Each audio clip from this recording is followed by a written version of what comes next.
Today's gospel takes us to the upper room to have us listen to some of the words that Jesus addressed to the disciples in the farewell discourse before his passion. After washing the feet of the 12 apostles, he says to them, "A new commandment I give to you, that you love one another, even as I have loved you, that you also love one another." But in what sense does Jesus call this commandment new? Because we know that already in the Old Testament, God had ordered members of his people to love their neighbor as themselves.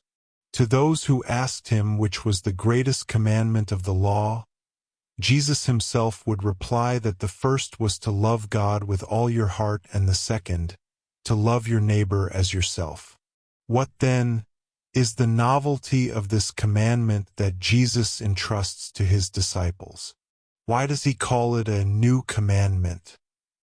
The old commandment of love became new because it was made complete with this addition. As I have loved you, love one another as I have loved you. The novelty lies wholly in Jesus Christ's love, with which he gave his life for us.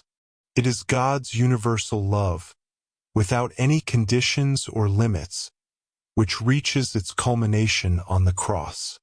In that moment of extreme abasement, and in that moment of abandonment to the Father, the Son of God showed and gave to the world the fullness of love.